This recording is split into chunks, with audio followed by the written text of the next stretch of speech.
Running. 101, shot 3, take 2. Action. Cakap, jangan tak cakap. Assalamualaikum warahmatullahi wabarakatuh. Sahabat podcast Suara Hardi, kembali bersama kami untuk bercakap-cakap. Dan cakap hari ini tidak hanya cakap zaman sekarang, kita juga akan bercakap zaman dahulu. Cakap dimaksud adalah cakap tentang perkembangan Kota Batam.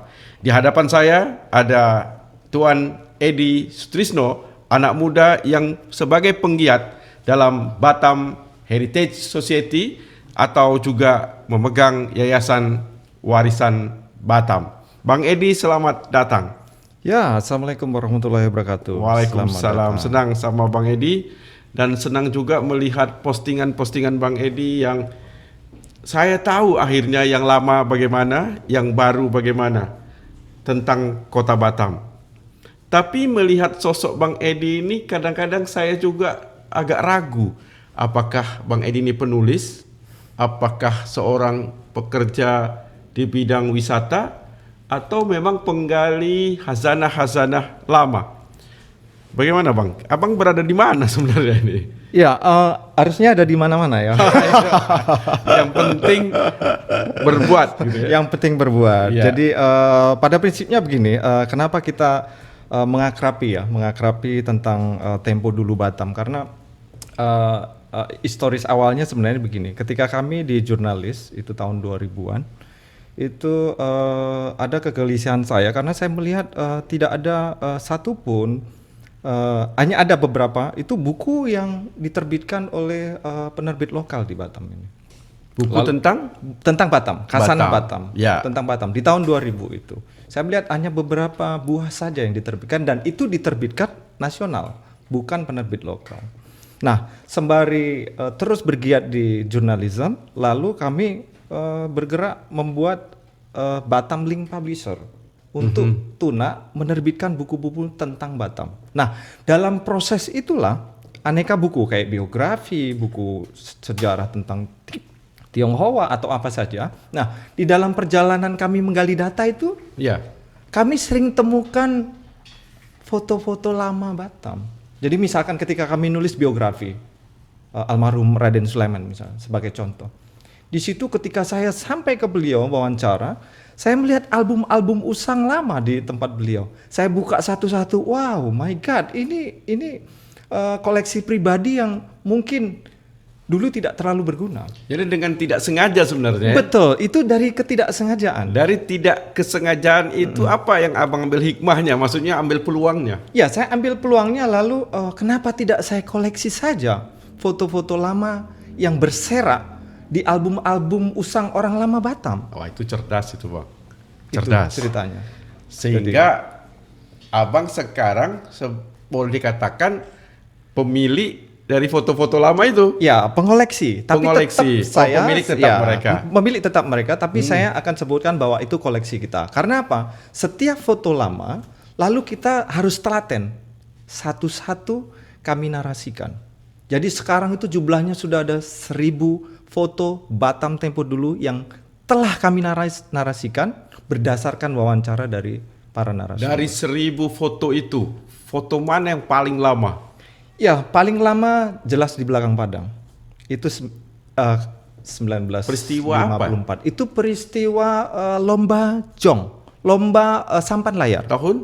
1954. Belum terlalu lama, tetapi paling tidak menemukan foto 1954 di era Batam yang orang tidak terlalu peduli tentang foto-foto lama, betul. itu sebuah berharga. Iya.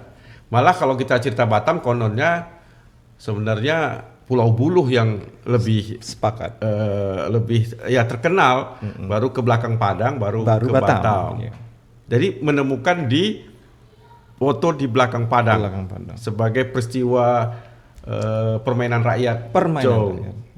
Dari foto itu apa yang dapat abang manfaatkan? Ya, foto itu menurut saya historical ya, karena ternyata khasanah lokal jenius kearifan lokal itu sudah dilakukan oleh orang-orang kita lama di belakang Padang. Karena apa? Sampan layar itu legend, sebuah perlombaan legend sebelum ada Sea Eagle Boat Race. Ya. itu sudah ada sampan layar. Dan itu sudah sejak saya gali lagi sejak 1940-an sudah dilakukan di belakang Padang. Dan fotonya ada. Ini amazing buat saya. Waduh, ini luar biasa sekali. Dari foto itu, apakah abang mencari narasumber? Maksudnya orang-orang yang ada di foto itu? Yes, itu pasti. Jadi sebenarnya proses ketika kita menemukan foto itu, kita lacak siapa pemilik foto itu. Itu pertama. Setelah itu saya telatenin satu-satu. Saya ketuk pintu rumahnya. Oke, pelan-pelan sambil cerita, sambil mengingat supaya merimain lagi supaya saya dapat kumpulan apa yang saya inginkan untuk menarasikan fotonya. Setelah dinarasikan, tentu sudah ada data, sudah ada fakta, itu dikemanakan? Oke, baik. Karena dulu media sosial belum ada. Iya. Oke. Jadi satu-satunya jalan waktu itu kami kumpulkan sekitar 150-an yang terbaik, yang posisinya Yang bisa mempunyai cerita. betul Ya. itu lalu kami bukukan. Bukunya judulnya Batam Dulu dan Kini, atau kalau di Inggris kan Batam Past and Present. Nah, itulah di samping sebelah kiri saya beri narasi tempo dulu, sebelah kanannya adalah Batam Kekinian. Itu buku 2007 kami terbitkan itu. Dari buku itu, apa yang abang dapat ambil dari mungkin antusias baik pejabat atau masyarakat dari buku, lahirnya buku itu? Ya, buku itu saya cetak hanya 1.500, tapi sold out, habis, tidak ada. Bahkan saya sekarang itu hanya ada di kantor saya, di rumah saya pun sudah habis, sudah tidak ada Kehilangan lagi koleksi. Tapi tetap saya simpan. Tapi ada anunya, dami apa? Daminya semuanya itu kami simpan untuk soft iya. copy-nya atau semua. Karena dia semakin lama, mungkin 10-20 tahun lagi, semakin hebat itu buku. Betul. Jadi Karena, iya, jadi memang mungkin arsiparisnya harus kuat. Betul. Nah, tentu modal foto, modal fakta tadi akhirnya menjadi modal cerita. Ini bisa berkait dengan usaha-usaha pariwisata misalkan. Ya, ada beberapa foto, Iya. termasuk sampan layar di belakang Padang. Itu kan sampai sekarang masih hidup sampan layarnya. Bahkan waktu di tahun 2010 ke atas itu dikembangkan menjadi sebuah event daerah, event Kota Batam yang satu yang terbaik waktu itu. Namanya Sea Eagle Boat Race ditingkatkan. Lalu sampan layar tetap di tahunan setiap 17 Agustus atau menjelang 17-an selalu dilakukan sampai sekarang. Cuman memang belum dijual secara belum dinikmati turis secara maksimal. Nah, tugas kita nanti adalah bikin woro-woro, bikin format promo yang bagus supaya event ini dinikmati oleh orang asing. Jadi tidak dari kita, oleh kita, untuk kita saja. Di Batam ini orang menganggap Batam adalah kota muda atau satu ya yang tumbuh dibandingkan Tanjung Pinang, Tanjung Balai, Karimun, itu kan dianggap kota tua.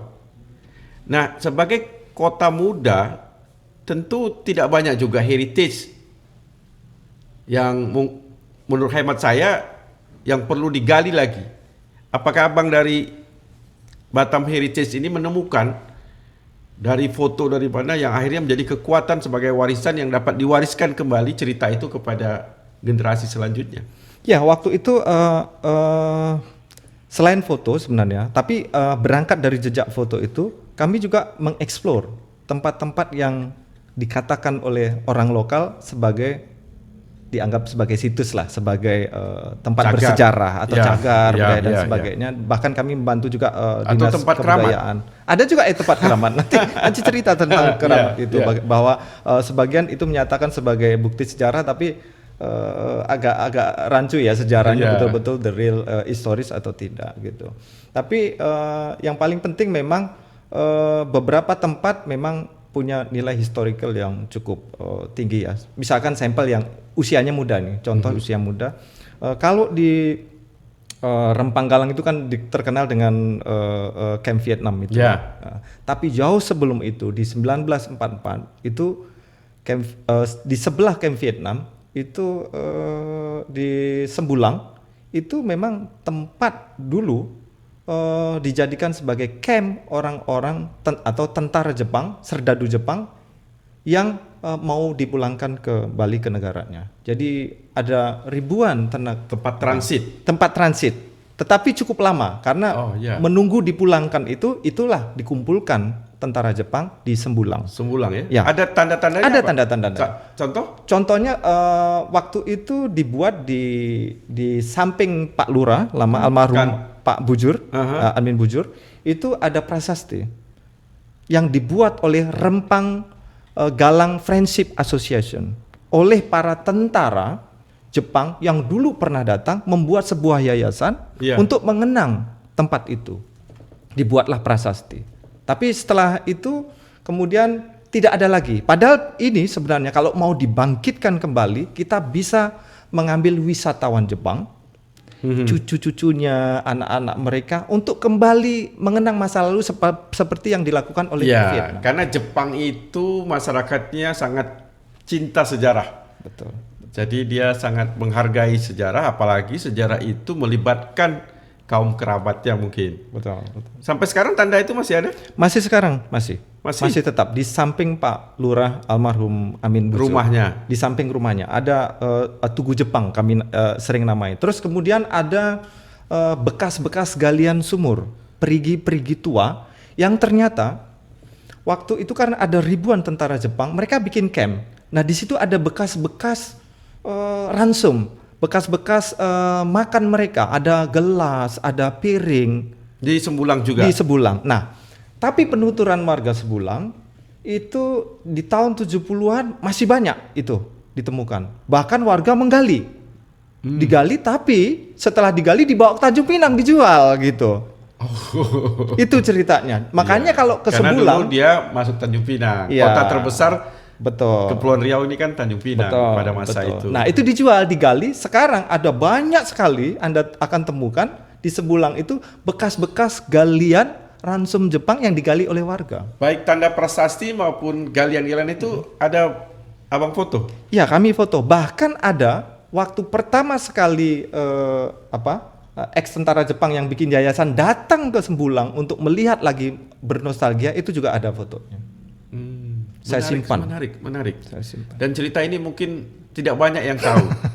Terus cerita lain yang mungkin banyak yang tidak tahu di Batam ini, karena sekali lagi orang ke Batam ini kan wisatanya belanja, wisata spa dan seterusnya. Tapi wisata sejarah kayak rasa tidak jadi perhatian.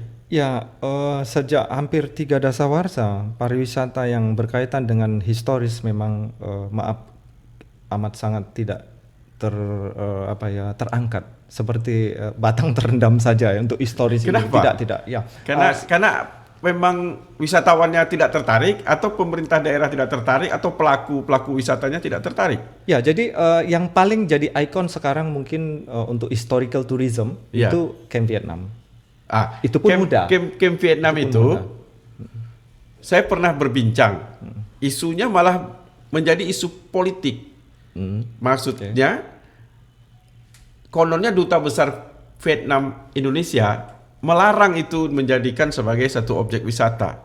Kenapa? Karena yang di sana katanya adalah bukan orang-orang yang setia dengan negaranya. Itu gimana? Ya, waktu itu memang kita sudah tahu semua bahwa ada konflik besar antara komunis ya, Vietnam yang komunis dan yang pro Amerika lah katakanlah. Itu waktu itu memang Camp Vietnam sudah dicantumkan sebagai salah satu heritage atau destinasi historisnya Batam.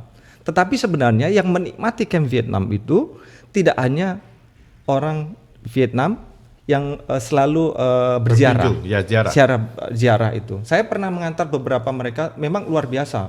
Siapapun yang pernah tinggal di sana, ketika kami antarkan ke sana, itu begitu bus kami berhentikan, mereka cepat-cepat membuka bus, lalu lari sekencang-kencangnya untuk mencari makam keluarga mereka. Rindunya mereka. Saking rindunya mereka. Ini luar biasa. Terlepas dari intrik politik yang memang isu politik tadi. Mereka tidak suka kalau itu dibangkitkan kembali kan. Itu kan memori yang buruk lah katakanlah sebagai itu. Tapi itu salah satu. Tapi tadi pertanyaan soal apa hal lain yang historis yang jarang diketahui publik. Saya ngambil yang mudah saja dulu. Contohnya Bundaran Otorita Batam. Bundaran Otorita Batam. Di depan kita itu Iya. gedung yang otorita. keluar dari pelabuhan Yes. internasional, kemudian ada kantor otoritanya. Betul. Di situ ada bundaran kecil. Ya, ada Apa bundaran. rahasia sejarah Ya, di situ? baik. Ini biar kita Ya. kita bedah sedikit. Ini menarik sekali karena Bundaran BP Batam itu selama ini orang lewat-lewat Iya, saja. karena juga tidak ada yang Tidak dilihat. ada nothing Iya, to iya, see ya. hanya Nggak ada salah tiang lampu. tiang ya. lampu. Iya. Sama orang mungkin tidak perhatikan bahwa di situ ada 3 pohon beringin ya. Jadi perlu sampaikan di tahun 1987 Bundaran BP Batam Otorita Batam itu meski sekecil nonek itu, itu diresmikan oleh 3 kepala negara. Siapa saja? Satu yang pertama sekali datang adalah Pak Soeharto, langsung bertama dengan koleganya Lee Kuan Yew. Lee Kuan Yew Singapura. Ya, untuk membuat prasasti dibubuhi tanda tangan, lalu menanam pohon beringin. Kenapa pohon beringin? Mungkin everybody know Iya, ya. Kita iya. tahu eranya dulu memang Kan 3, beringin satu semua. lagi siapa? Kan 3. Ya. Setelah itu di tahun 1991 pasca itu, iya. karena sebenarnya ada semangat segitiga pertumbuhan dulu, ada Shijori, Singapura Shijori. Johori. Nah, itu tengah dikembang-kembangkan ya, tengah digalak-galakkan di masa itu. Makanya kemudian setelah 2 kepala negara itu membuat prasasti dan menanam pohon itu, lalu datang lagi yang terakhir adalah Mahathir Mohamad di tahun 1991 membubuhkan tanda tangan dan ikut juga dan menanam. ikut menanam. Nah, Pohonnya di mana sekarang? pohonnya, nah ini pertanyaannya. Sekarang banyak bertanya, kalau itu ditanam 1987, Iya. artinya pohon beringin itu sudah besar sekali. udah besar dan mungkin banyak akan orang duduk-duduk di situ. Iya. Nah, ternyata rahasianya setelah saya tanya, kemudian melihat faktanya, memang setelah ditanam, ketiga pokok di situ mati semuanya. Berkali-kali. Jadi sampai sekarang kita hanya melihat pokok beringin yang konon ditanam oleh 3 pemimpin itu hanya paling tinggi mungkin 7 sampai 8 meter. Foto-foto waktu penandatanganan itu abang Yes, ada simpan? ada. Bahkan info terbaru, gayung untuk nyiram itu ada tersimpan di Museum Singapura yang digunakan oleh Lee Kuan Yew. Luar biasa ya, mereka memang untuk men-tracking sejarah itu mereka luar biasa. Fotonya masih ada, foto mereka ketika menyiram itu yang terbaru yang unik, yang saya pikir saya perlu merimain kepada warga Batam. Iya, karena banyak sekali yang lewat situ dan sudah berkali-kali lewat di situ. Ya, mereka menganggap tidak ada apa-apa di situ. Dan mohon maaf, malah mereka menganggap kok tidak juga katakanlah ditambah tugu apa atau keindahan apa atau bunga-bunga apa dibandingkan sekarang kan ada tugu bundaran apa tuh namanya Madani itu kan sudah nampak. Betul. Nah, kalau abang melihat seperti itu, pesan yang ingin abang sampaikan dari kawasan itu apa? Ya, saya pikir itu perlu dijadikan apapun bentuknya lah. Menurut saya itu sebuah kaya historis ya, karena sebuah tempat kecil 3 kepala negara pernah menjejakkan kaki di sana. Buat saya itu sebuah jarang tempat yang bisa bertabur historis, yang syarat historis seperti itu. Menurut saya perlu katakanlah mungkin dipagerin, diperbaiki, karena prasastinya masih ada di sana. Jadi siapapun. Tapi kecil kali ya? Tapi kecil. Prasastinya kecil di masing-masing pohon. Itu masih bisa disaksikan sekarang. Tapi perlu ada storytelling. Artinya anak-anak sekolah perlu diinfokan, terus kemudian turis kalau perlu berhenti dulu sebentar. Ini loh, Perdana Menterimu dulu pernah nanam pohon ini. Atau ketika orang Singaporean turis mereka datang, ini loh. Atau begini, di seberangnya kan ada museum ya? Ya, betul. Museum Batam ya? Iya. Mungkin orang ke sana, dia bisa dapat berjalan ke situ untuk melihat itu. Tapi sekali lagi, memang harus ada perubahan bang. Kalau cuma begitu aja, apalagi tulisannya kecil, sekarang kan zaman selfie bang. Kita mau selfie apa di situ? Iya. Itu kelemahan dari historical tourism itu dia memang kalau tidak di-touching lagi oleh kreativitas baru, tidak disuntikkan gairah baru, orang hanya berkunjung sekali saja, dia tidak repeat. Makanya Melaka itu pandai sekali memformat historis sebagai destinasi pariwisata. Karena apa? Ternyata mereka menyuntikkan gairah baru di tempat-tempat itu, seperti ide dari Kakanda untuk membuat semacam tempat yang betul-betul unik ditambah ornamen-ornamen atau apa gitu. Jadi di situ orang bisa katakanlah bisa mudah menandai bahwa oh ini adalah historical place. Jadi harus ada suntikan baru di tempat itu. Karena siapapun dia berada di tempat manapun, seperti abang mengumpulkan foto-foto abang itu, sekarang pun orang lebih cepat ingin mengumpulkan foto-foto itu. Kan ada istilah baru nih, di mana bumi dipijak, di situ kita berkodak, kita berfoto. Nah, inilah yang mungkin tugas Batam memperindah kotanya, tidak melupakan sejarahnya, mengkaitkan itu sehingga tercapailah cerita abang ini sebagai warisan itu. Kembali ke foto-foto abang yang 1000 foto itu. Foto mana lagi yang abang anggap mempunyai nilai penting bagi perjalanan Batam? Saya dapatkan dari almarhum Edi Sihite. Jadi dari segitu banyak orang lama yang pernah saya temui menggali data foto-foto itu, yang paling lengkap memiliki foto adalah almarhum Edi Sihite. Kenapa bisa begitu? Ya karena beliau suka kamera. Oh, katakanlah fotografer dulu, begitulah kira-kira. Karena saya banyak sekali koleksi dari beliau, dan satu yang paling historis adalah ketika pertama kali Lee Kuan Yew menjejakkan kaki di Batam dan disambut oleh sang tokoh pionir kita Ibnu Sutowo. Itu posisinya di Pelabuhan Beton Sekupang. Itu satu. Yang kedua, ada foto Mr. Soeharto kita, presiden kedua kita, datang ke Batu Ampar. Ya. Ke Batu Ampar itu untuk yang pertama kali setelah jadi presiden.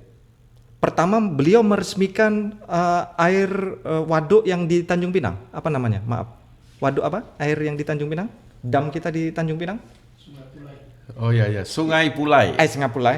Itu diresmikan oleh Pak Soeharto dengan pimpinan damnya itu almarhum wali kota pertama Usman Draman. Oh begitu ceritanya. Ya itu ceritanya kita kaitkan. Setelah meresmikan dam Saipulai tadi ya, beliau langsung berangkat ke Batu Ampar. Gitu ceritanya. Di Batu Ampar? Di Batu Ampar ya meninjau untuk lokasi di McDermott. Kemudian meninjau beberapa industri di sana di pelabuhan. Nah itu bahkan waktu itu foto-fotonya itu saya saksikan ada Mercedes-Benz dengan bukan BM ya, tapi plat 1 RI1 gitu. Wah dengan lengkap. Pak Harto juga sangat wibawa, saya melihat gagah begitu. Kemudian dikelilingi oleh orang yang hormat dengan beliau. Lalu beliau berpidato juga di lapangan itu, tapi cagak-cagaknya sederhana saja, jadi fotonya juga masih ada kami simpan. Nanti di edisi berikut-berikutnya saya akan ini, karena itu sangat memorial bagi Batam. Ya, karena dengan satu foto bisa banyak kata, dan foto berbicara. Saya mengagumi Bang Edi ini karena komitmen untuk menyimpan perjalanan sejarah. Karena siapapun yang menguasai sejarah itu dapat menguasai dunia. Nah, kembali tadi dari apa yang abang sudah punya ini, apa yang abang akan manfaatkan atau yang sudah dimanfaatkan? Ya, selain dibukukan itu supaya ada buku-buku. Ya, nanti buku-buku sebenarnya begini. Ini contoh. Ya. Jadi ketika kami menulis tentang sejarah bagaimana orang Tionghoa datang ke pulau ini, kami kasih judul Tionghoa Batam Dulu dan Kini. Ini ada foto-foto lama, termasuk bagaimana ada foto di Duriangkang tempo dulu. Itu saya temukan ketika proses menulis buku ini. Jadi di dalam buku itu foto-foto lama bisa kami akomodir supaya publik dapat mengakses lewat buku. Ya. Yang kedua, kami sering melakukan pameran. Pameran Batam Tempo Dulu atau pameran Batam Dulu dan Kini. Saya pengennya setiap tahun karena apa? Setiap itu pameran digelar, ribuan anak sekolah datang dan saya senang sekali, antusiasnya luar biasa karena mereka tidak tahu dulu seperti apa gitu. Bahkan ketika saya pernah pameran di DC Mall, itu ada satu orang yang saya menyaksikan sendiri, dia melihat foto itu, ini saya gitu, waktu kecil ini sekolah saya. Ternyata mereka sekolah di sekolahnya Bu Deti, sekolah Budi Utama. Oh, yang pertama Budi Utama. Yang pertama Budi Utama kan, betul. Sekolah Pionir Batam Budi Utama, Kartini belakangan, lalu Ibnu Sina. Ya, itu dua yang pionir, lalu Yosudarso. Iya. Nah, itu 3 pionir Batam, kemudian baru masuk Kartini. Itu yang terbaru. Tapi 3 itu yang paling pionir. Jadi ketika mereka foto baris berbaris, ternyata ini foto saya. Di sebelahnya ada laki-laki datang. Ternyata teman. Jadi mereka ketemu di pameran itu. Bertemu di foto lama. Di foto lama. Luar gitu. biasa. Dan fotonya kecil, foto waktu mereka masih sekolah. Tapi ada foto lama Nagoya nggak, Pak? Iya, banyak. Banyak. Nagoya. Pertanyaan saya yang belum dapat saya jawab sekarang. Kenapa namanya Nagoya ya? Ya, ini sering kami gali ya. Iya. Kami terlalu waktu itu ada beberapa versi, tapi yang mungkin agak mendekati ini karena fakta sejarahnya memang sampai sekarang kita tidak menemukan fakta real. Iya. Ada catatan apa begitu. Tapi Cuman timbul rasa agak bangga juga. Oh, ada Nagoya Jepang di Batam. Ya, memang Iya. itu tetap dikorelasikan dengan itu. Iya. Jadi memang waktu tadi yang tentara Jepang, laskar-laskar mereka dikumpulkan di Sembulang. Itu mereka memang mengeksplor pulau. Saya temukan faktanya di buku Tionghoa. Contohnya, mereka sampai ke Pulau Bulu. Di dalam sini ada cerita bagaimana laskar Jepang sampai ke Pulau Bulu.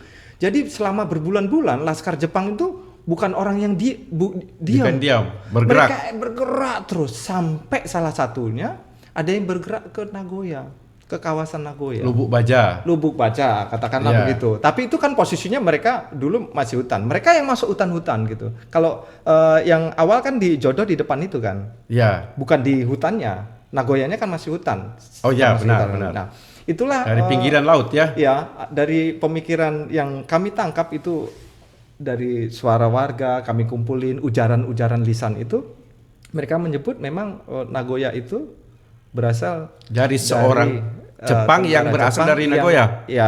Yang menyebut karena kontur Nagoya yang agak dulu kan banyak bukit-bukit, perbukitan sana. Nah, menyebutlah Nagoya sampai sekarang. Jadi itu sebenarnya berasal dari tentara Jepang. Itu yang kami gali dari ujaran-ujaran lisan. Tentara Jepang itu dari Nagoya, Jepang. Betul. Dan melihat kontur Nagoya itu agak berbukit-bukit dan sebagainya, itulah kenapa sampai sekarang saya pernah ke Jepang dan saya sampai melihat, saya berfoto ada tulisan arah Nagoya. Saya foto di situ, tapi saya tidak sampai di sana. Karena kalau saya bersana saya akan tahu apakah konturnya itu memang begitu. Tapi malah ada orang bilang ada orang Jepang meninggal di situ. Ada makam ditemukan dan sebagainya, tidak ada? Belum pernah. Saya belum pernah menemukan fakta itu. Dari orang-orang penuturan lama belum pernah menemukan tentara Jepang yang dimakamkan di situ. Yang ada di Sembulang. Itu pun di Sembulang sampai sekarang tidak ada satupun makam yang ada tandanya. Dari catatan kita ternyata sejarah yang dapat dibuktikan salah satunya juga dengan foto-foto, dan akhirnya dia menjadi nilai-nilai komersil untuk kegiatan wisata. Ada salarinya, ada tanda hubungannya, dan saya rasa apa yang abang lakukan ini adalah satu modal besar sebenarnya. Yang abang sebut dengan warisan itu sesungguhnya adalah warisan yang memberikan modal besar bagi pembangunan wisata di Batam. Abang punya komen terhadap ini? Ya, itu tadi saya sampaikan bahwa historical tourism untuk Batam, hampir 3 dekade kita membangun pariwisata sejak Batam di-establish sebagai kawasan industri jasa perdagangan dan alih kapal plus pariwisata oleh B.J. Habibie. Historical tourism memang sangat redup, sangat tidak diangkat. Jadi saya pikir ini waktunya kita untuk menguatkan historical tourism sebagai pemantik untuk orang datang. Saya pikir itu sangat layak karena selama ini orang kan banyak mengenal Batam ya food karena kulinernya satu, yang kedua entertainnya, yang ketiga biasa orang sport, lalu ada tambahan itu mereka untuk leisure dan sebagainya. Kenapa tidak historical tourism ini kita angkat kembali bersama-sama? Ya, itu poin penting dalam hari ini kita cakap jangan tak cakap karena sekali lagi sejarah adalah satu-satunya yang modal besar dimanapun sebagai satu tempat tujuan wisata. Pertemuan ini Bang Edi luar biasa, saya memberikan apresiasi dan cakap Bang Edi adalah cakap yang berguna. Sekali lagi, cakap, jangan tak cakap. Wassalamualaikum warahmatullahi wabarakatuh.